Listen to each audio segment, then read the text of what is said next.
I'd like to welcome everybody here tonight. My name is Penny Morse, and I'm president of the Mitchell County Historic Preservation Association.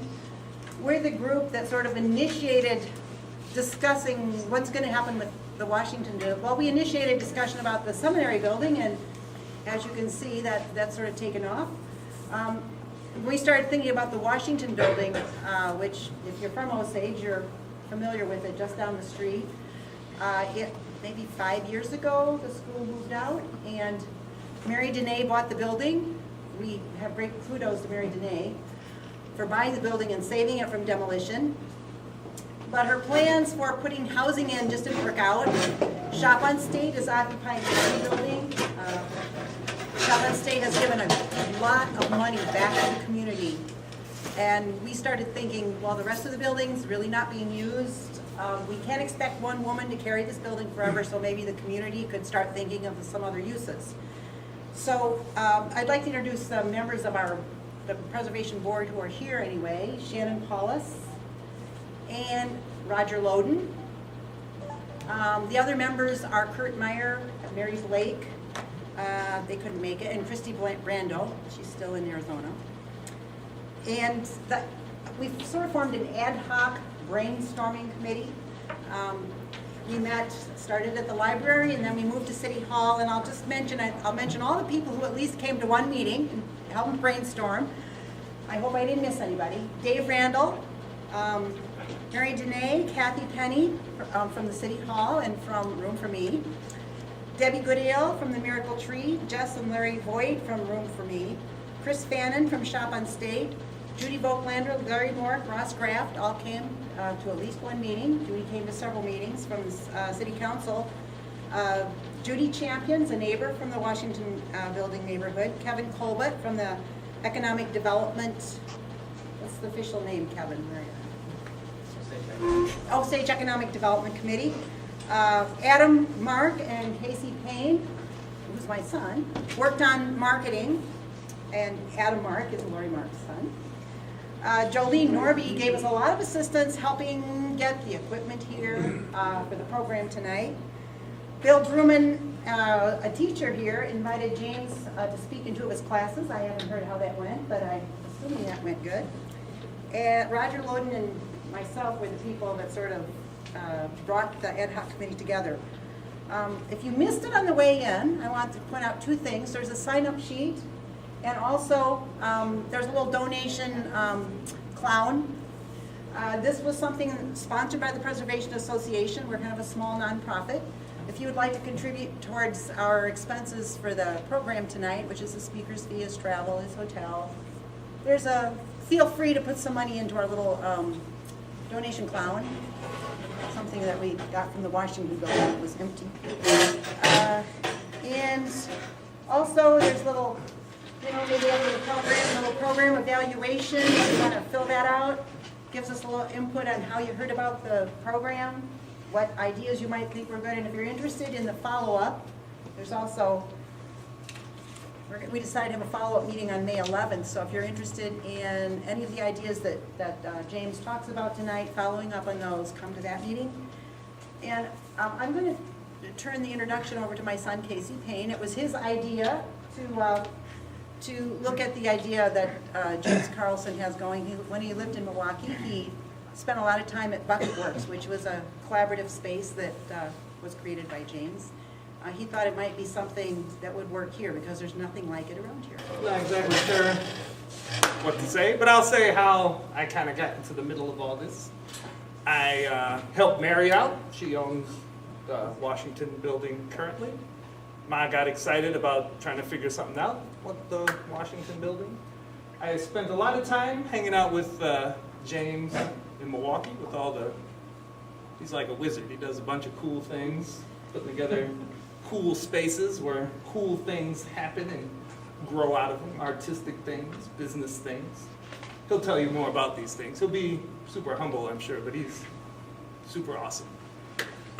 So Mary needed something to do with the building. Ma wanted to try to figure something out. I said, hey, there's this James guy who might be able to help with that, and I kind of put them all together. Then I got sucked into it somehow, and now I'm here here introducing James, but I'm sure he'll do a fine job introducing himself. Is that right, James? All right. So I want to say thanks very much for welcoming me to your community today. I've spent the whole day essentially just tootling around Osage and talking with a whole bunch of different community members, teachers at the high school. I've gone into a whole bunch of different local businesses. I've spent some time over at the CRC, and it's only just a brief glance, a glimpse of what is here, but I see a lot of real good and a lot of really welcoming folk, and it's just been really friendly, so I wanted to thank you for that. And also, just because it's my way more to do a little bit of listening before I do a bunch of talking, and then we'll do some more talking and some more listening, hopefully 2 ways. I just want to ask you a few questions and just kind of learn a little bit about you. So first, I just want to know, how many of you actually went to school in the building, in the Washington building? Okay. So yeah, I mean, it was really great. Dave took me through and let me see it this morning, and I went back again and walked through it again, and just beautiful classrooms, right? The floors are beautiful. A lot of really, I was just looking at the size of the classrooms thinking, wow, these seem really big compared to classrooms that we have now in more modern schools, where they're kind of, it seems like we're packing folks in with like sardines, but really beautiful. So how many of you here have started a business?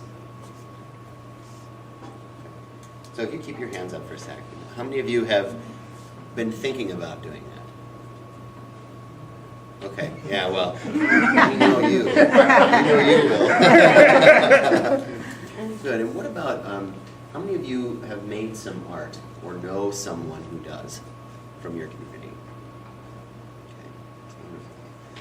Okay. And what about tools and equipment that you might have? I mean, so how many of you have or have access to a wood shop or a workshop space or an environment where you can work with materials and make things? Show of hands here. So maybe half a dozen of you do. And if I can just ask, what's the place like that you have access to? Well, because it's not really mine and it's my husband's, it's not as tidy as I would like. Okay. Tidiness is always It an is, issue. it's these important. days. Yeah. No, I live in the country, on a farm. We have a working shop and space. Okay. Anyone else have an example of a space where they can make things you could share? That's My a great garage. Your garage? What do you keep in there? Well, just some small wood Tools. Yeah. And is it the kind of thing where it's like, yeah, I'll sweep it up and put the car back in a minute, kind of a thing, right? I do. Yeah. I understand that story very well. Yeah. Okay. And how many of you have seen, just here in Osage, right, that a lot of folks who go to school here, how many of you would agree, eventually they get to a point where maybe they're going to go to college or whatever, and they leave. They go somewhere else. Have you seen that? Okay. And so the transition between high school and college is a big deal, right? What about right after college, when you get to the first job out of school? A lot of time of change, right? How many of you remember when you did that? Got done with school, starting work, whoa, this is what I expected. Another time of change is starting the first or beginning a family. So you have a job, now you start a family, and what dreams you had before you started the job, before you started the family, what happens to those dreams? What do you do with them? Put them on hold, a lot of times. Okay. So, it's these types of conversations that we can have tonight. It's not just about a place, it's not just about a building, but it's really about how we bring our community to life, something that we can all take part in some fashion. And so what I would encourage you to do is, I'm going to talk for a little while and show you a few things, but please interrupt with questions. If you feel agitated about something I'm saying, I have no question in my mind that you'll speak up. I will stop a lot and ask you to share your thoughts. And I'll be very much the traditional school teacher in the sense that I'm very comfortable standing in moments of silence and waiting. So just be aware of that.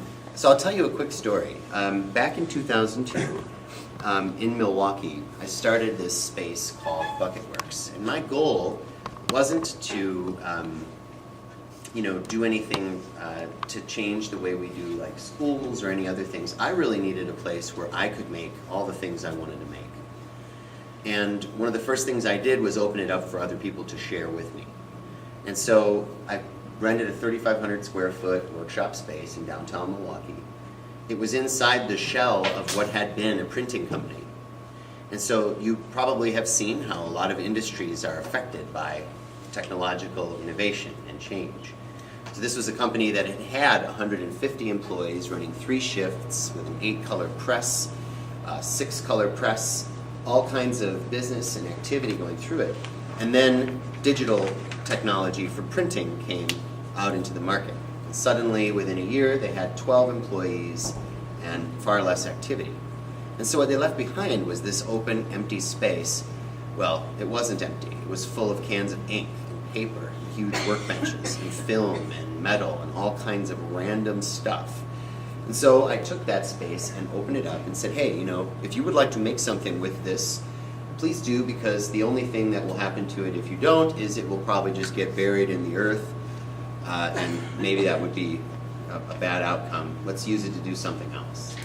And so people started to come, and they started to create all different kinds of things in the space. They started making art, they started making technology, they started making events.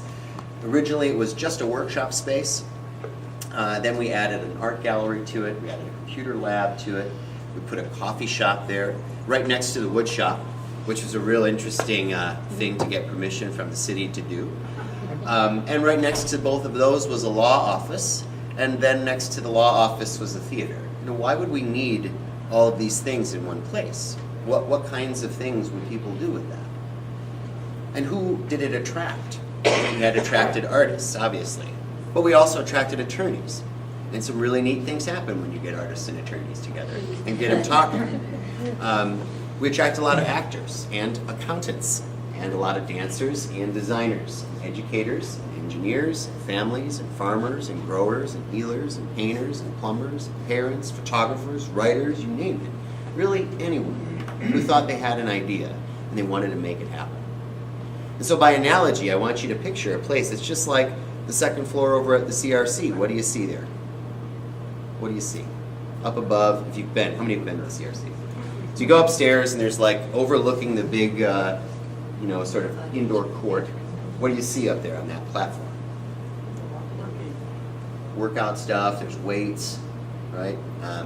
There's, I think there was some bikes and things like that. This place is just like that, except it's for your brain. What you're working out is your ideas, and we're swapping out the weight machine with a table saw, or the exercise bike with a 3D printer, or a laser cutter, or a sewing machine, or an easel. And what do you get from being a member of something like the CRC, especially if you go and work out with your friends, is if you don't show up one week, they're like, hey, where were you? We're doing it. Where were you? And there's that social pressure to participate and make yourself healthier. And in much the same way, when you're trying to bring a new idea into the world, it helps to be around a bunch of other people who are doing that. Because there's a lot of different things that we all face when we do that. And when you can share the struggles with others, it makes it easier to go through it. And so, what's happened since 2002? Now we see across the country, there have been several hundred places like this started by varieties of communities. And I'll tell you what some of them are. So you see, you probably haven't heard of these words much, but a hacker space is like a collaborative space where people who work in tech get together and kind of hang out and share ideas and learning. Maker space, anybody heard of that? Other than you, Casey. Again, who's heard of that? You have? In the back? How did you hear of it? From Benny. This is, again, it's a place like I described where you become a member and there's a community and there are tools you can use to make just about anything you might want to make. So some of the things that have been made at these places is, actually down the hall here in one of the classrooms, Mr. Grimes, I believe his name is a 3D printer. So the 3D printer, anybody heard of these or seen them? It's like a printer for your computer where you can print out an object, a thing, like a tool or a part or a pepper shaker or a sculpture, whatever you want to print. It's an object. That technology was invented at a makerspace in New York City. So these places are creating brand new products and inventions all the time. Co-working, anybody heard of that? Okay, and how did you hear about it? Attended a few. A co-working place? Where did you go? Des Moines, Cedar Rapids. Okay, yeah, Cedar Rapids has got some really good ones. Co-working spaces it's a place where if I'm a person who works by myself in my work, maybe I do work in my head, like I use a computer to do it, or I do graphics work, or I do work that involves talking to people a lot, and I often find myself at home by myself. And the dishes are over there saying, need to do this, and the dog is barking, and the garden definitely looks like it needs to have those petunias be weeded and whatnot. So I'm a little bit distracted. Maybe I want to be around other people. So I have a place where I can go where it's like an office. There's all the things an office has: meeting rooms, internet, chairs, desks, tables, and whatnot. But there's other people who are working too. I can associate with them. These are some varieties of that. And a lot of us might think of starting a business, and it's really hard to do. It seems like a big mystery to how could you make it work. An accelerator is a type of place where you can go and learn how to do it in a very short time, because it really isn't as mysterious as it seems. An artist collaborative. So this is a place where a group of artists might get together and share some infrastructure. Like they'll have private studios and then a shared gallery space where they can exhibit. One of the things I noticed as I was exploring Osage today was not a lot of galleries. It was hard to find a place where I could see art hanging on a wall that had been put there by artists, yet I know there are artists here making art. And so how do we make a place where artists can share that?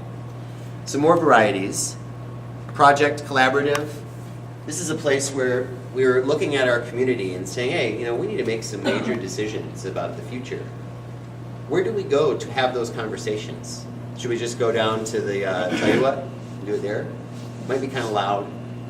Maybe we can't leave a picture up on the wall of what we talked about. And we're going to need to have these conversations over and over again for many months. Probably very much like the conversations that led to the CRC, or conversations that led to the formation of that new factory that you have just outside of town. I'm sure that was just, oh sure, you guys want to put a factory up? Go right ahead. And you're all like, yep, just do it. No, there's probably a lot of discussion. So where do we have those conversations? A project collaborative is a unique kind of place where you can go to work on these types of big things as a community together. Open democracy. What the heck is that? It's a place where people go to learn how to be involved and be participating in our democracy. So there's a place in Chicago called Civic Lab where you can go and learn how to do, and how does an election actually work? Like how does a candidate get chosen? How does a campaign function? What's the structure of the city government? What's the structure of the county government? Most of us don't know a lot of these things. And so when we want to get engaged, where do we go to learn it? Some places like this. A couple other examples. Citizen science and open health. These are places where people are doing scientific research and studying how to make us healthier. Another example here I'll give you is in Eugene, Oregon, which is a small community. It's not too far from Portland, but it's not that big in terms of people. There's a place called Fertilab, and what they're studying there is how to grow food better in the ground. And they're doing open science, sharing the results of their research with everybody, so we can all benefit from how to make our soil produce more yield without having to use a lot of chemicals. Now there are some folks here in this community that probably have some wisdom about how to grow things. Where can that wisdom be shared? Where can we find new ways to have that conversation?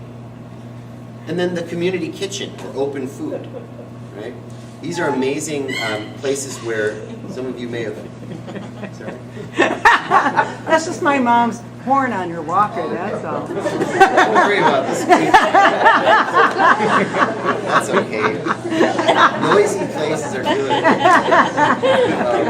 Yeah. That's our comic relief. So, yeah. Community kitchen. Any of you heard of or been to a community kitchen in different communities? Where have you been? Mason City. Mason City. Okay. Where have you been? Mason City. What did you think of that? Well, there's a lot of people. A lot of people. A lot of people. Yeah, I mean, you see a lot of people who are thinking, I've got an idea, maybe I could start a food business, like I got a food product, I want to make it at scale, I want to make 1,000 muffins or something like that. Yeah. She has a question. I said, what's a community kitchen? Yeah, so it's same vein, right? It's just like the fitness center, except I've got professional kitchen gear, hooded ovens with proper, proper setup so I can cook food at large volumes, large scale, maybe gigantic refrigerators where I can store, 500 cakes or 200 units of something, or maybe an area where I can package the food because I'm going to ship it to different retail stores around the area so that they can sell it. So it's that sort of thing where if I'm a food entrepreneur, if I'm trying to make food and sell it, or anything related to that, it could be candles, it could be soap, it could be a whole bunch of different things that come from that. A lot of times when I'm starting out, I can't afford to go and blow $500,000 on all those professional pieces of gear I need in order to do that with. So I go into a community kitchen and share those resources with other food businesses. So that example, right? I mean, some of these things maybe, what's Hacker doing on there? Why is that up there? What does that mean? Some of these other things, maybe seem a little bit more familiar. But what's important is they all have some really neat things in common with each other. And why, how, and what is what I'll take you through right now. So what they are is the basic, right? What is it? And what it is a place that's powered by resources. And what I want to point out here is there isn't a word on here that starts with the letter T. These places exist now in hundreds of communities around the world, and they are not being paid for by taxes. They're being paid for by other sources of income. We've recognized at least 9 different ways to pay the bills. And because there's been enough examples now to study these, we know they can actually work. Right? They can stand up on their own 2 feet, and they don't constantly need us to put more in. So you see things like membership fees. Just like you join a fitness club, you pay a monthly fee. Now I'll tell you, this is just exorbitant how much these places are charging, right? We're talking anywhere from $15 to $75 a month in some communities, right? Holy cow. And this is to give you access to, a 15,000 square foot workshop space, fully equipped with all the tools you need to produce just about anything you can imagine.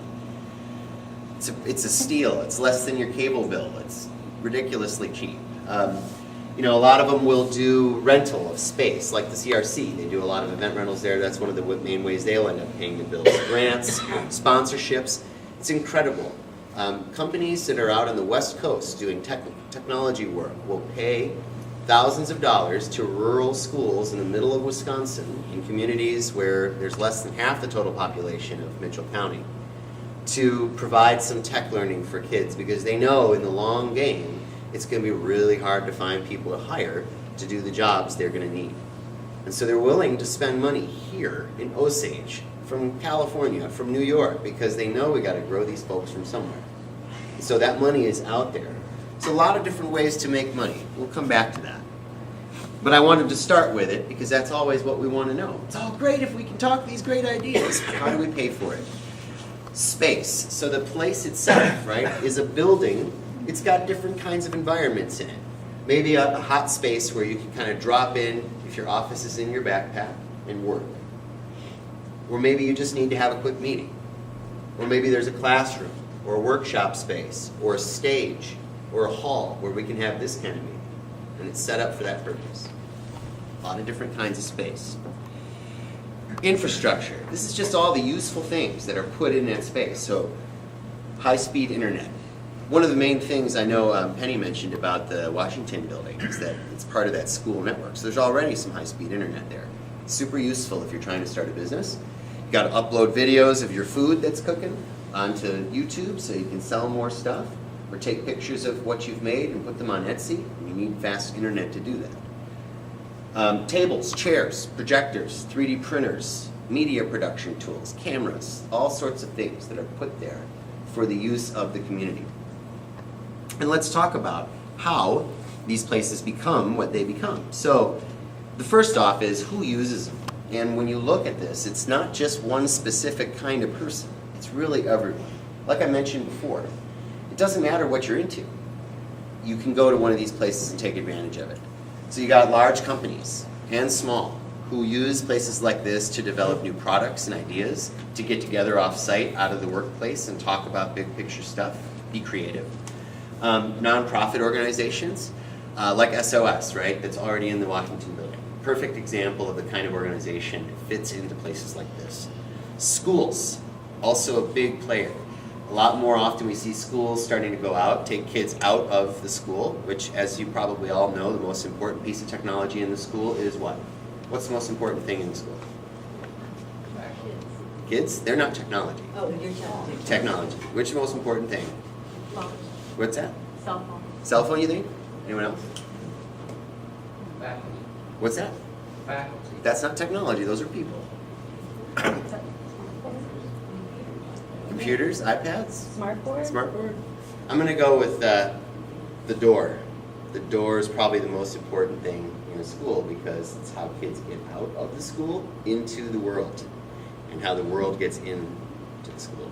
So it's kind of a, who to thunk it, but, right? You come to the door of a school, most schools, the door is locked. We all know why this is. There are reasons for it. But the doors in places like this are open. And so teachers who are trying to find new ways to teach and students who want to find a new way to learn will go to these places to discover that. Creative community members, painters, artists, designers, actors, freelancers, subcontractors, all sorts of folks will go and use it. What do they do there? Well, they have meetings. They have unconferences, which I think you guys are overdue for an unconference. Anyone been to a conference? Regular one? Where, the agenda has been set in advance. And there's some sages on the stages. We're going to talk to you and you're going to listen to them. And then, you're going to have some breaks. An unconference just flips all that around. The agenda is blank at the beginning of the day. Sounds like a recipe for chaos, right? But it turns out not to be. You have a grid on the wall with times and places and a question or a topic that draws everyone together. And people fill in the blanks of what they're going to talk about. They follow the law of 2 feet, which says if you're not getting or giving value where you are, use your 2 feet to go somewhere else without being afraid of offending anybody. So you have 100% useful experience and come out of it having made a lot of good connections, come up with a lot of good ideas. Osage could use something like that. It's a great way to include folks. The city of Paris is doing these things. You can do them too. You don't need $1 million. You don't need any money to do it. It's so easy to do. Off-site team experiences, co-working, research, classes. Classes really run the gamut. You'll see people teaching classes on everything from how to make candles and soap to cheese, how to write a computer program, how to use Facebook, why to use Facebook. I don't even know some days. All of the above, right? Really runs the gamut. And not all of the classes are being taught by people who are teachers. They're being taught by people who know things about things and are willing to share them. And so a whole bunch of things. So why would we do this? And this is just, again, we're talking in common. All these places have in common a lot of different outcomes that come out of it. So neighborhood businesses become stronger because now there are more reasons to be in the neighborhood. You're drawing people in. I was hanging out today with a guy named Adam, who's 24. He has said his graduating class in high school here had 109 people in it. There are 6 of them left. There are 6 of them left in his age group here in this entire city. Now, if he wants to become an entrepreneur and start a business here, and he knows that this type of place exists, so he can go there in the evening, he can find, other people like him to associate with. He's going to stay here when he makes his family because there's more connections to make. So that's one of the ways this strengthens that. People collaborate across sectors more often. By sectors, I just mean areas of doing business in the community.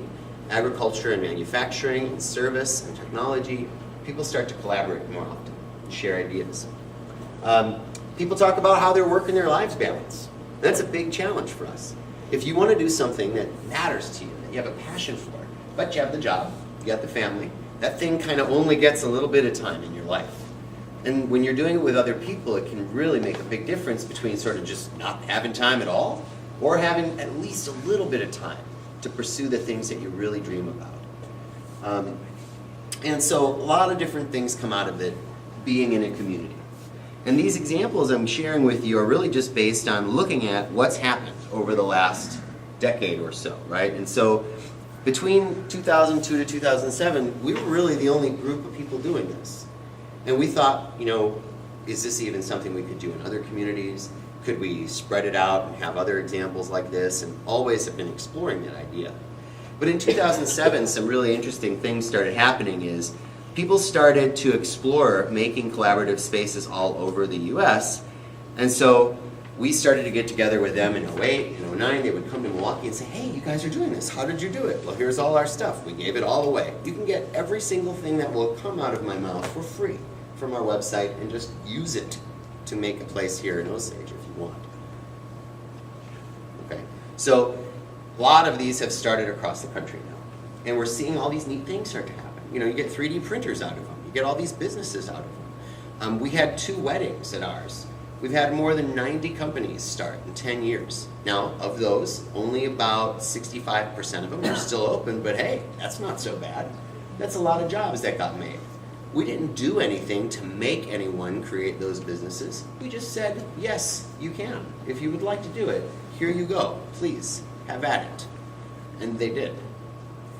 So, a lot of really neat things are happening as a result. And the big thing is we're seeing, of course, some downsides. I'll tell you some of the challenges. Lots of white males, as you can imagine. If we have a bunch of technology, there's going to be a bunch of guys hanging out playing with it. So we need to get some more women into these spaces. It's a big conversation. Sometimes the spaces aren't linked into the community that they're located in. Sometimes it's just a group of folks get together, make a spot. They don't have the doors open enough, right? There's a focus on what do I get out of it, as opposed to what can we use it to do to make our community better. Tends towards the engineering and science areas as opposed to the social and cultural. They're also rare. If we're saying there's 450 or so of these things in the US, I mean, there's 98,000 schools, so we got a long way to go before we have anything close to what schools and even libraries already are. The schools, though, have a lot of similar challenges. Disconnected from communities. They're everywhere, but not necessarily linked to everything around them. Got a lot of them. They're all over the place. There's direct instruction kind of models, right? We're teaching to you, you learn these things, you learn them in these tracks, that's your option. In a place like this, you drive the bus of how you learn. It does not tell you what you have to learn. You decide that. And that's something we need. We need people who can make those decisions for themselves and drive themselves toward what they want to learn. Linear approach to subjects. You know, so we're kind of, math is math hour, then you turn off the math and go to history, and then you turn off the history and you go to the next thing. We know that that's also something we need to get past to keep being competitive in the world as it is today. So, what happens when we put these things together? And I'm just going to not get too much in depth here, but a lot of schools are exploring making maker spaces on site at the school. What's really exciting is sometimes they'll make a new door too. So here at this school, there is an awesome wood shop. There are 2 really great sort of STEM classroom lab type spaces that I was in. Plenty of room. It'd be amazing if I were an entrepreneur, even if I wasn't, if I was someone who worked over at the factories and said, hey, I need to design a product. I'm going to come to the school and ask the kids, can you guys help me do this? Let's go through a process. Let's try and run off a few on the 3D printer, see what we get. What a great learning opportunity for the kids. All we need is permission, and then that opportunity can happen. So that's one of the advantages, getting some of these places into schools. A lot of people are trying to figure out how to do that right now. More and more schools are. And again, the price tag isn't so high that you can't do it here. So suddenly there's this other bridge between the community and the school. Same thing with a place like the Washington building. There could be all sorts of activity in that building. It's just a matter of saying yes, to whom, and permission, and then we can make it happen. So the question we keep asking is, what happens if we make these things the school in the future, right? It's nowhere close to being ready to do that. But 20, 30, 40, 50 years from now, maybe we will be. Now right now, there's a small list of cities in the US that have a place like this. Osage will be on that list early. And what that means is later, when everybody else catches up, they'll be looking to you to find out what they should do.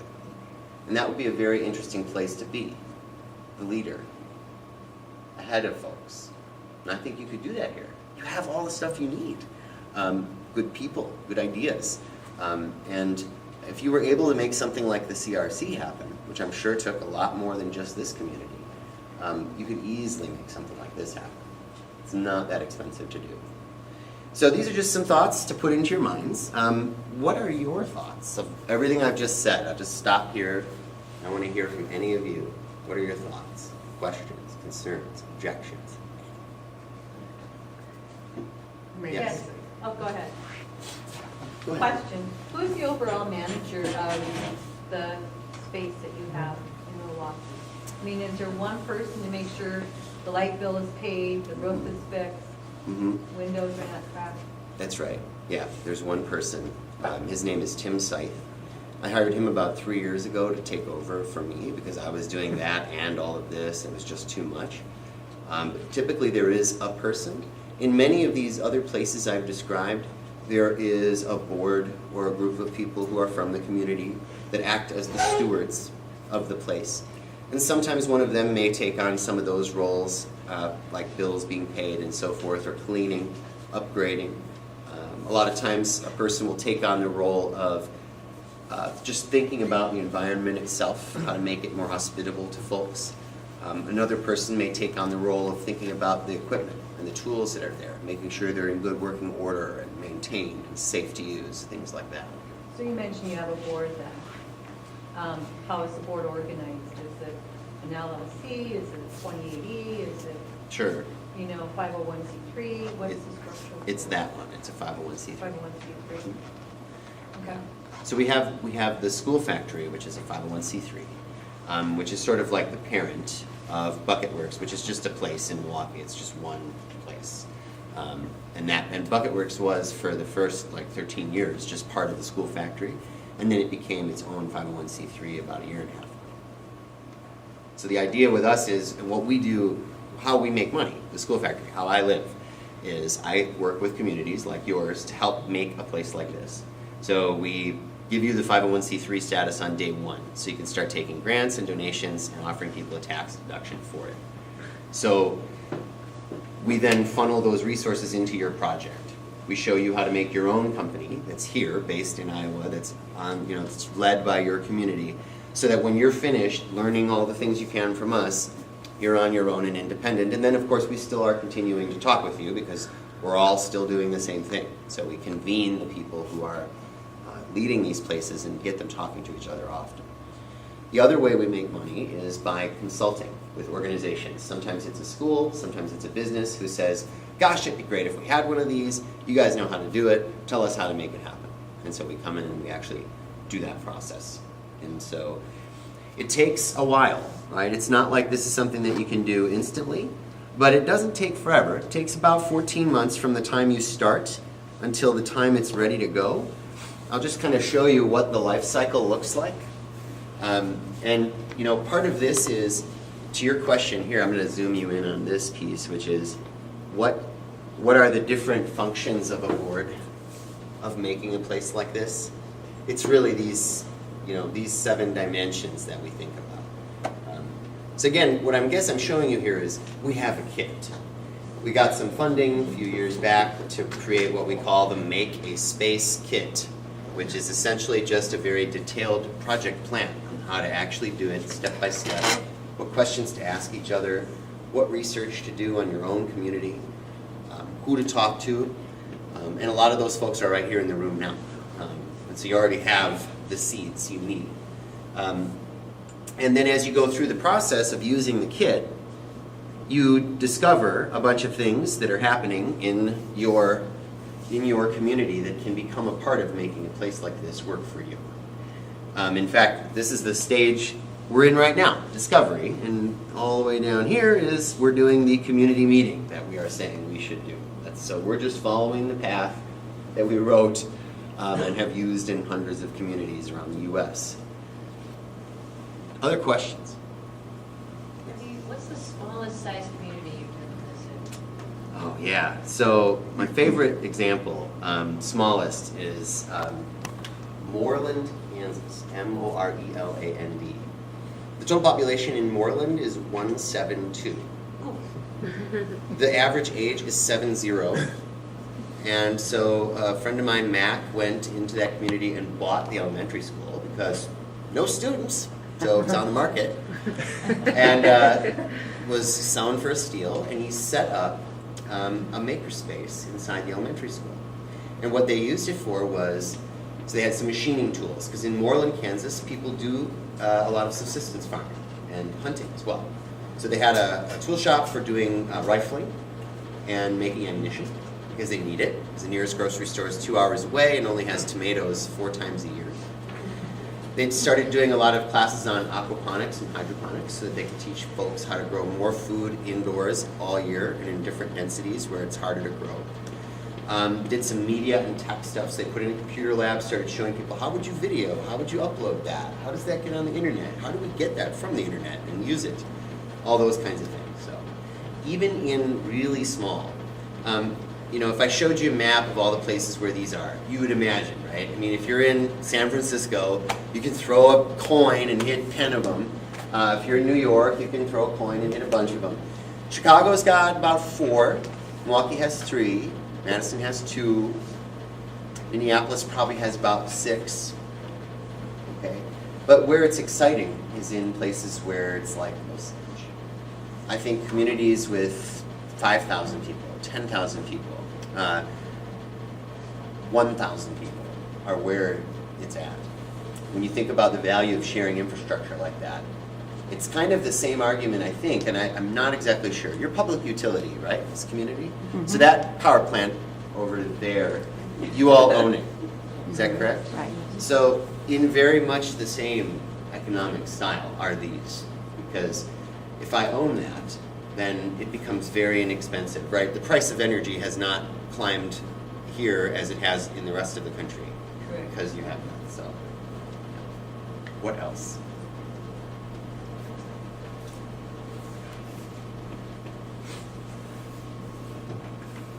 Yes. I think there might be a couple people here that have been to one of these spaces and wondering what it was that they liked about it and what they did there. That's great. Anyone want to share? Casey? Oh, you. I think you came in maybe after he had said, but what did you like about it? Tell me. Let's see. One thing I liked a lot was there's a monthly meeting, the sprinkler meetings that would happen at this space where a guy would bring an entrepreneur or an artist or just someone really cool to talk about stuff. People would come and listen, and then they'd talk about stuff afterwards. And then there was beer there, of course, so even if it was bad, it was good. So I like that. In the actual space, like I got to try a number of different things. Like one that was fun. It didn't last very long. Oh no, I don't. Was I coordinated a group of people to meet up and just play video games competitively for a small fraction of time, to try something new, and that was really fun. I got to go there and meet a lot of different people, did a lot of different web stuff, a lot of different business stuff. Some of the business stuff got to be really, really big. I got connected to a guy who actually, he was one of the speakers at the monthly meetings. He owned a company that started in Milwaukee. It stayed close to Milwaukee, but it's the number one seller of Halloween costumes in the world. Like the number one seller. You know what I'm talking about. Oh, you don't even know what I'm talking. Jalem Getz. Oh. The number one seller. I mean, the business is just huge. He got out of it in maybe like 2012 or something. Sold it for a stupid amount of money. Started this. Then he started his own startup space. He owned this building. He put it in the top floor. I got to work with him with through this. I met him because Bucket Works existed and the meetings existed. He hired me to do some social media stuff for this startup that he was trying to do. And actually, I learned a lot of really interesting stuff. I mean, this guy is in the $100 million range. And I learned from him, I don't want to say he was cheap, but when it came to starting businesses, he was really, I don't know if I want to call it tight with money. He was really efficient. And it was crazy to see that this guy. The politically correct way to say tight. Yeah. I mean, he was extremely efficient with everything he did. And I mean, but outside of this building would be his like Lamborghini or whatever car he had that day. But when it got to business, he was so on point, and I learned something from that guy about how to do business. And like here, I mean, this is a little stupid story, but I remember thinking to myself, I'm gonna go to Office Max and buy this binder because that's what I need right now. But then thinking about Jalem, I said, you know what? I probably have a binder at the house. I went and dug around in the basement.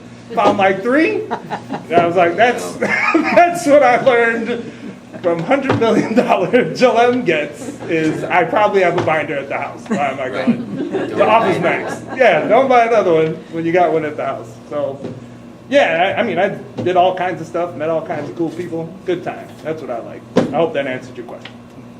Anyone else been to a place like this? Yeah.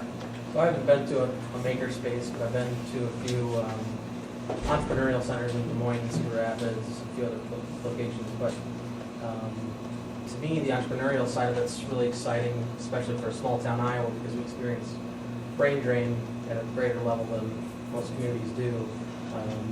I don't know what the percentage would be of my graduating class is still in Osage, but it's probably below 10%. I don't know. And to me, the entrepreneurship, especially with the internet, provides a tremendous amount of opportunity for people to go to college, have success, and come back, and to run a business that they could have just as easily run from Chicago to run just as easily from Osage, Iowa. And so the centers that I've been to really kind of assemble people that have common interests. The particular ones I was at towards entrepreneurship, towards startups, towards creating businesses, and because that could be kind of a lonely experience, and you really need people who've been there, done it before, to mentor each other. And so in those communities, it's a very, very positive experience. And I obviously can't do it to that same scale here, but I think the same needs are present. Great. Anyone else?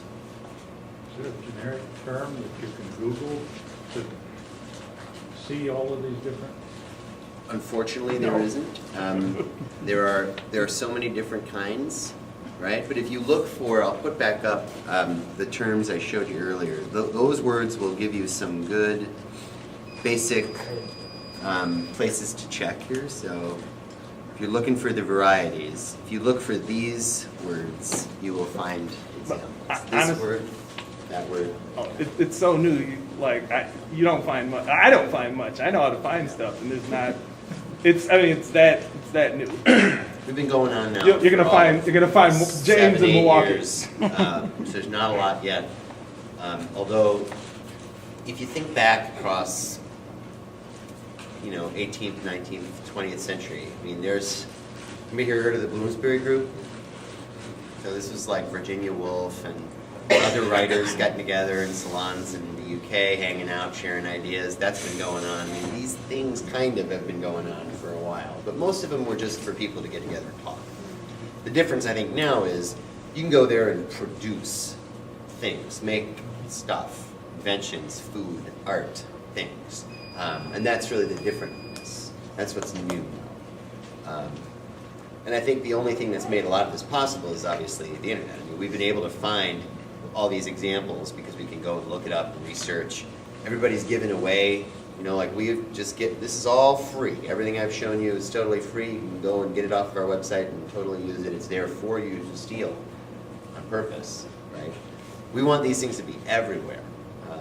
And largely because we think the best way for America to keep going and growing is to find more opportunities for people to innovate and create together.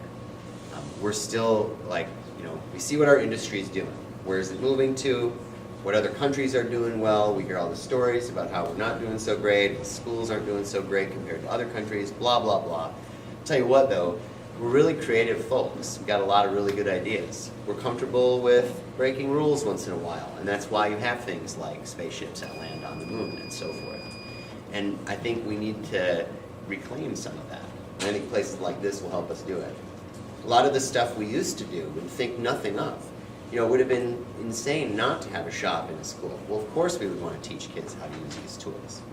But now that's not so, right? We don't think that's as important as we once did. Why not? I mean, that's an essential skill set. Same thing with knowing about how to run a business. I mean, this is just me personally speaking, not here, director of school factory guy speaking, but I think in order to graduate high school, you should have to start a business, do one transaction, pay your taxes on that, and then close it down. So you've learned the whole cycle. It's not that tough, right? If we had a whole nation of entrepreneurs like that, what kind of new things, what might we make as a country that would make us stronger? Places like this is where it's going to happen, because you get that mixture. What other, yeah? So you say in Milwaukee there's 3? Mm-hmm. Are any of them in lower income Yes. communities, and how is that working for them there? It's working. It depends. There's the model where we say, hey, this is a lower income community. You seem needy. Let's help you out. Yeah. That doesn't work, obviously. But examples where the community is growing. So right now there's 2 neighborhoods in Milwaukee, one's called River West, one's called Harambe. And the property values in River West, let's say a house that's $100,000, you cross a single street, it's $10,000. It's a huge difference, right? And there's other differences as well. People of one color on one side of the street, people of another color on the other. And so there's an effort underway now to put a collaborative space in between those 2 communities. Because what might happen then? When I started Bucket Works, it was basically on the edge of the sort of wealthy, mostly white downtown Milwaukee, and the, mostly poor African American ring around the outside.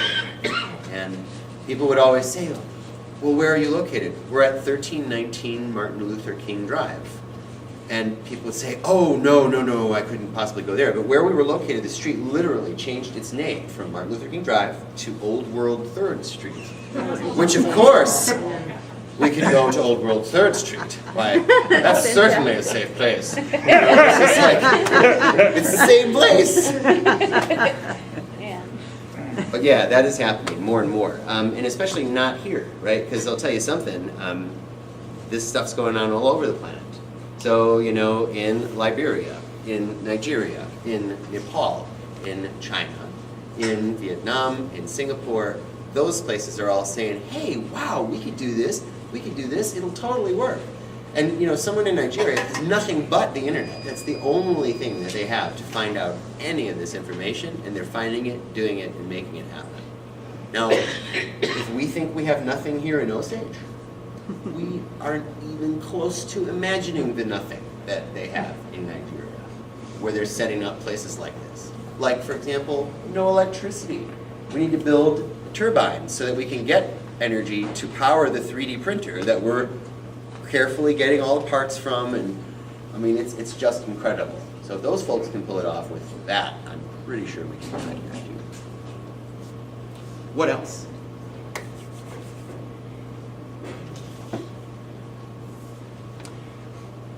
Let me ask you this, while I was talking about this, did any of you have a tickle of a thought of something you might use it to do, or that you might go there to do? Did any of you have a thought? Well, I could put that there. I kind of wanted to try this. Anyone? Yeah, I'd like to move my big, like the scanner that does slides and my big computer to do it on, because I got a lot of stuff in my house. If there was a place like that where I could take it, other people could use it, and I could show other people how to use it. When I wanted to use it, I could go there and use it, and I didn't have to have it cluttering up my space. Yeah. I think it'd be awesome. Sure. I could take my little video camera there, and maybe other people would like to go videotape events, and I think that would just be great, People would say, why don't you go videotape this meeting or that meeting? And I'll tell them, you can use my camera and I'll show you how to put it on YouTube. It would be great to have a place where we could do that. Any others? I have a friend who lived in Berlin, and she would walk 2 blocks to a place where they had sewing machines. Mm-hmm. And they would sew and learn how to sew, Mhm. because they didn't do that anymore. Or people didn't own a sewing machine. Sure. That's neat. And Berlin is another place where a lot of this stuff, you can imagine, very common and popular. Berlin's sort of been through it's like an ascendancy right now. Yeah, it's great. Other examples, other thoughts, what you'd do, what you'd use it for, what you'd want to see there. I think the open kitchen concept would be interesting. The The community kitchen we have in Mason City is for meals served to the community. Okay, It's not it's like not- that, it's not like that space that you're talking about. But I think, anybody who cooks would enjoy something like that. Mhm. Chefs teaching us things. Yeah, there's it's a couple really great examples in Wisconsin. I'm trying to remember the name of the communities where they're located, but they're rural communities. They're not very populated, and they'll have 6 or 7 food companies sharing the same kitchen stuff. So one company makes, gosh, I'm not sure if they make some kind of a shampoo product. And it's all organic, and they're getting the grain from this farm, and they're getting this stuff from over here, and whatever else. And they use the facilities there to prep it, pack it, and ship it. And so, yeah, it's not like a community kitchen for making sure poor people have food, although they often can have that side effect as well. But it is, as you said, is like, let's produce food businesses. Let's share how to make food. Let's teach classes on food. All of the above. Yeah. I heard of places, and I've done like the frozen meals where you can freeze all your meals from or whatever. Mhm. You can get a bunch of people together and do that. You can make meals on like a couple days, 10 months worth of meals, and teach somebody how to make something from scratch. Mm-hmm. What are some of the things that you'd think of as major challenges or areas of growth for Osage that you'd like to see it get better at being in the next, let's just say, 20 to 50 years? What would you like to see happen here? I'm just skipping to the end. We don't have the art gallery that you were talking about. We don't have the space for artists to come in or display or work. But we do have a fair amount of artists. Yes, we do. Yeah. We do. We have good artists, yeah. Good artists. And you have a fall thing like a arts, what's it called? Autumn artistry. Yeah. And so where'd all those folks come from? All over. See, they're around. And to the same point, I think, is skills and learning to teach each other. Every single person in this room right now knows something that others in this room do not. And you can teach it to us. And I think we all want to learn things. We're not done learning. That opportunity, not to be doing it in a formal sense like at a school where you're teaching a class, you have to pay for it, and you're enrolled, and it's a commitment, but just, hey, let me just show you how I do this. Right? This is something that I can show you how to do. A lot of that kind of teaching and learning just happens for free in places like this. People are struggling with one aspect of what they're trying to figure out, and just the right person seems to show up in the nick of time to help them out. It happens so often that you start to wonder, what's really going on there? How can that be? Well, it's just because we're human beings. We're pretty darn interesting creatures, for sure. Yeah. All of these things sound very interesting, and they also sound like there's also supposed to be free. And when I think about when you're working with shop tools and that kind of thing, I know you have a little thing called insurance. Mm-hmm. And some businesses, I know, you couldn't work in the deli until you were 18. Mm-hmm. And so who's going to pick up the tab on the insurance and the heat bill and the light bill for all these people to wander in and out and learn all this stuff? It's a great question. And again, there are at least, like we've said, 9 different ways to pay the bills that we've identified in working in different communities. So some organization, again, Osage would make this entity, it would be what pays those bills. And it gets the money to pay them with through all these different things that it does by providing that space. So it's not to say that we're all able to go in and out and pay nothing and get the benefit. That wouldn't make any sense. Although it may be that all of the 8th graders get memberships in the space, but they personally didn't pay for those memberships because some West Coast company wrote the check to sponsor all their memberships. So that sort of thing happens a lot. Or we could go to the 3 largest employers in town and say, what jobs will you need to be able to fill in 10 years? Okay, cool. Here's all this neat stuff we're doing that's going to help people learn how to be employable by you. throw us some bones, and they do. So a lot of other communities, like in Stoughton, Wisconsin, small community, had a manufacturer. Manufacturer had a lot of jobs. Manufacturer split. Never heard a story like that? Took a lot of jobs away. So what they did is they got together and they said, hey, we're going to make another variety. It's called a Fab Lab. You've heard of that? They decided to set one up on their school. And they got the principal on board, got the teachers on board, and now it's a national example. People are talking about it all the time. And one business owner in that community wrote the $100,000 check it took to get things kicked off. And that was just for their variety. I don't want you to get any numbers stuck in your head here. We're way too early on for that. But, yeah. Does that answer your question? What else can I tell you? So like in a co-working space, Yeah. a lot of times if there's space for 10 people to work there, people will pay a small rent to use that space. Right. So that would be, in a co-working space, one of the ways that you could make the rent. That'd be membership fees. Membership fees is one way, certainly.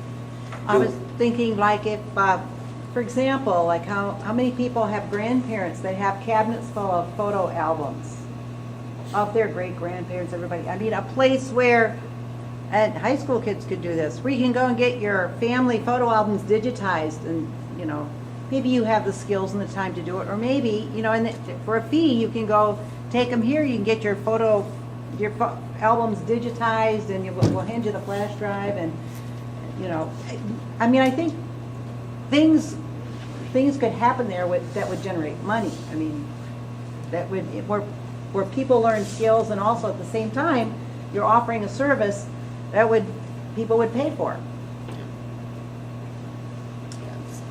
It's also that the cost of operating them is usually pretty low.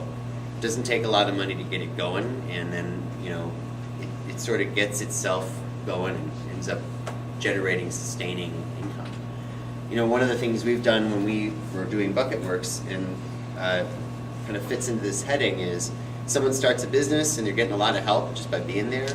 We take a tiny, tiny slice of ownership of their company, usually less than 1%. And so after a while, and those companies start succeeding, we start pulling back some of that income back into the middle, which helps us continue to be more sustainable. So we're not always going out to do a handout for more resources because we don't have to do that. So what other questions do you have? I really want to be respectful of your time as well. I know it's 7:38, so.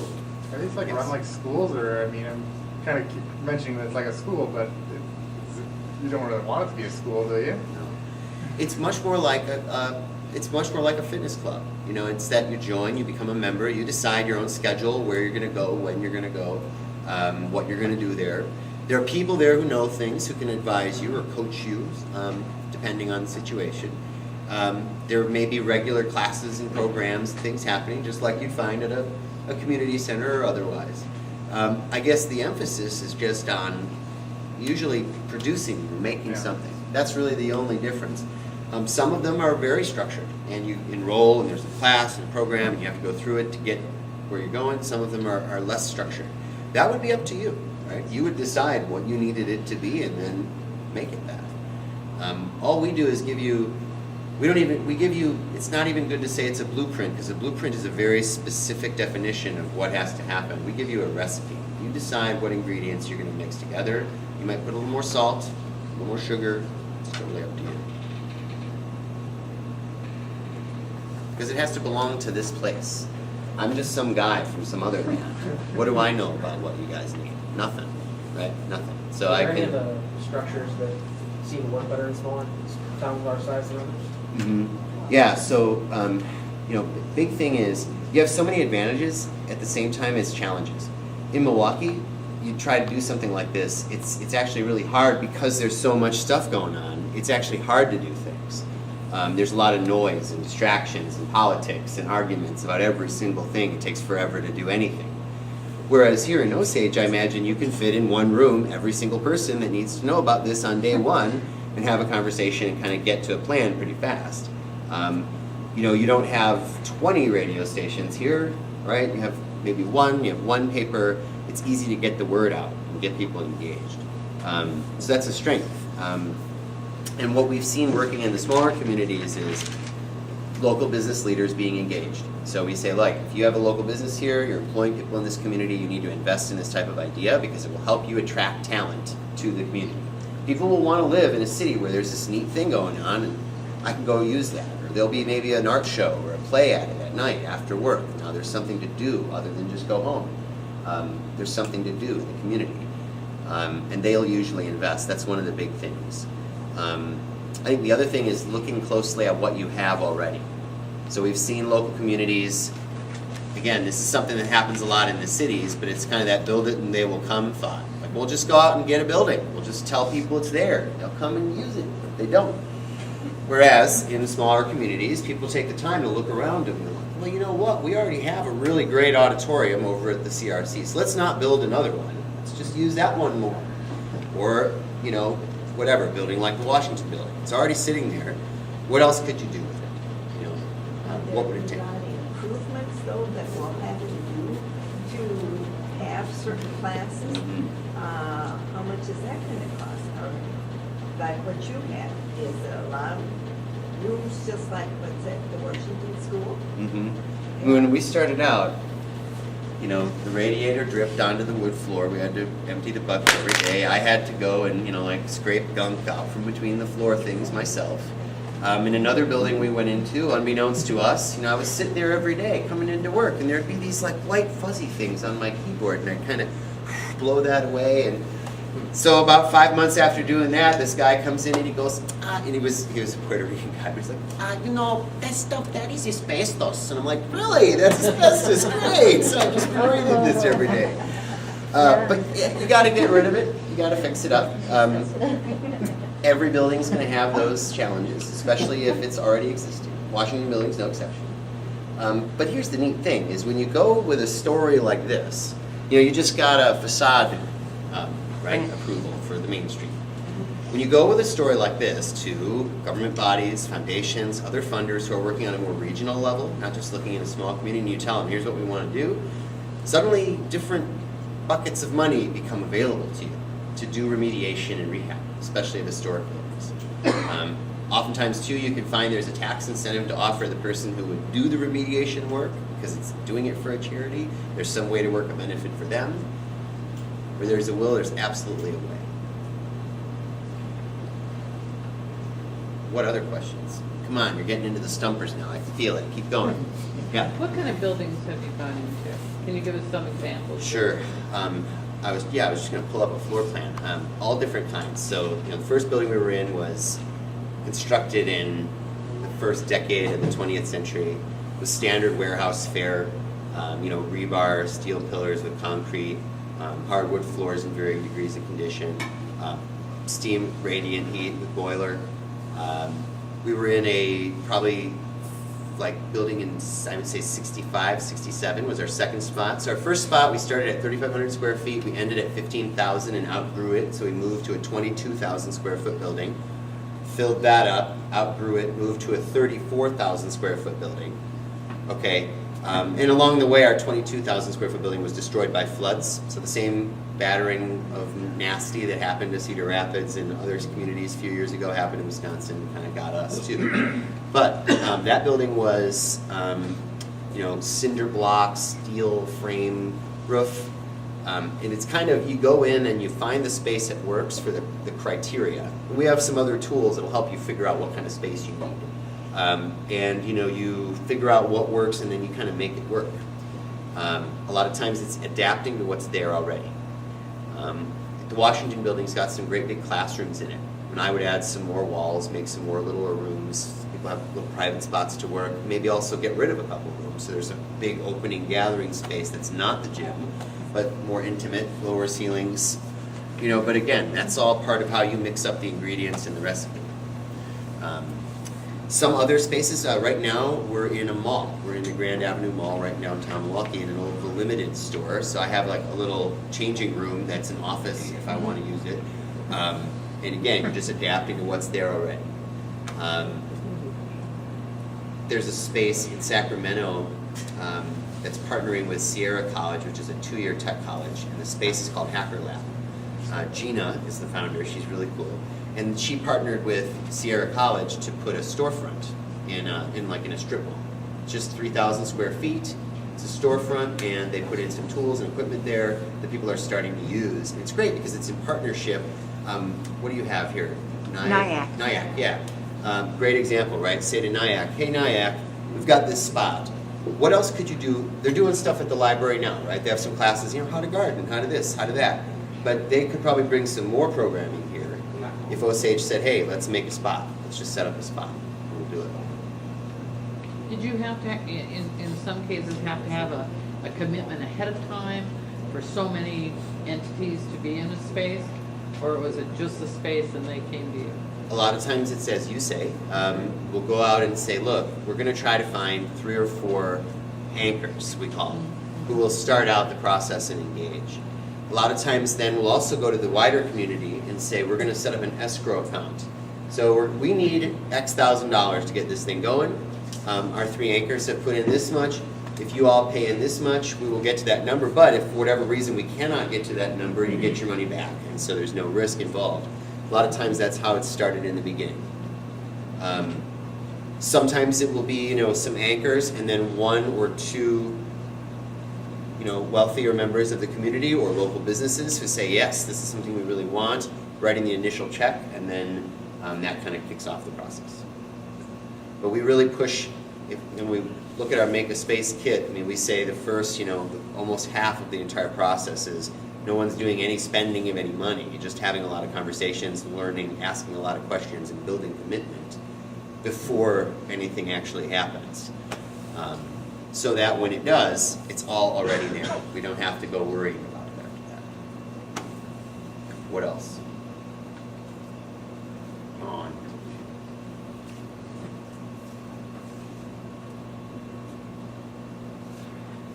What were you saying about millennials? You're telling me something about millennials when we met in Milwaukee, about what they're looking for.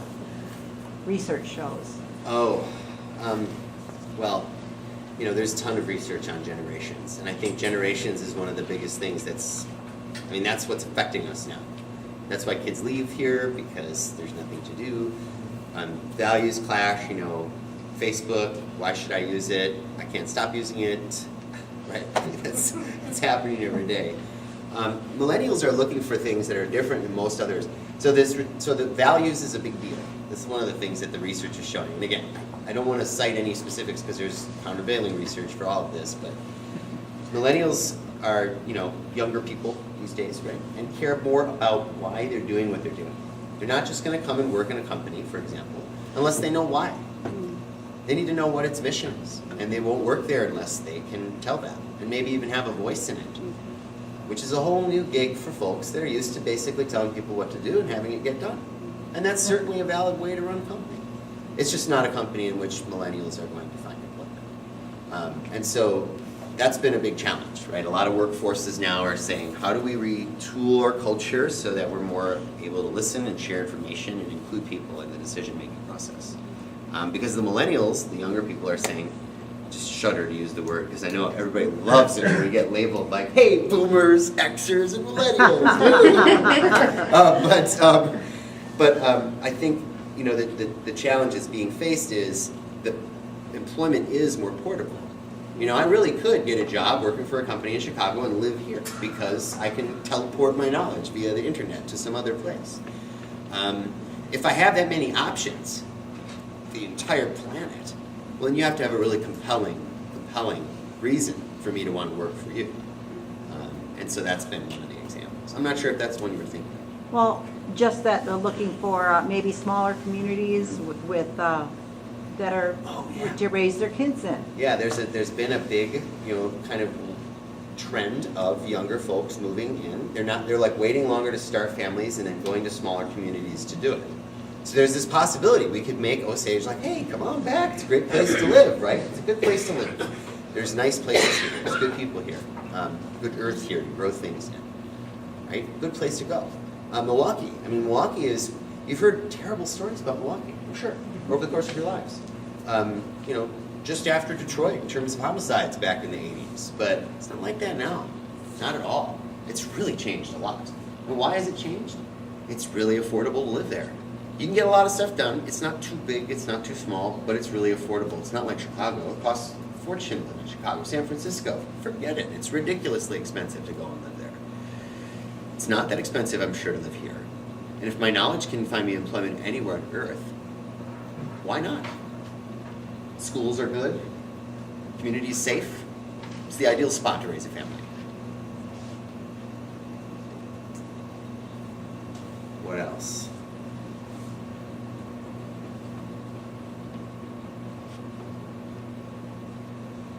Do we have enough interest, is there enough interest in this room to pursue this a little more? Show of hands. I mean, who wants to keep this conversation going?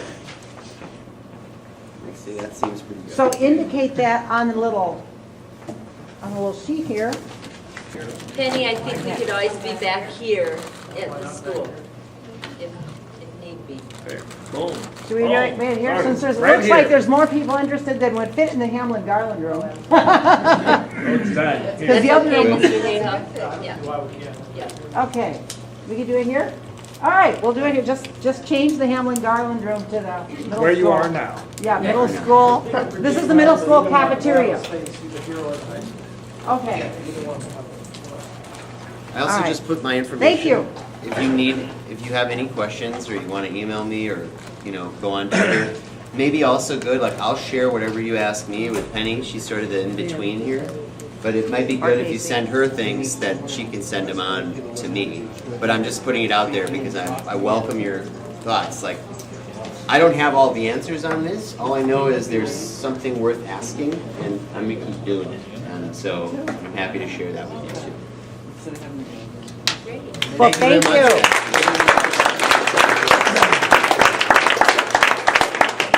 Don't forget, fill out the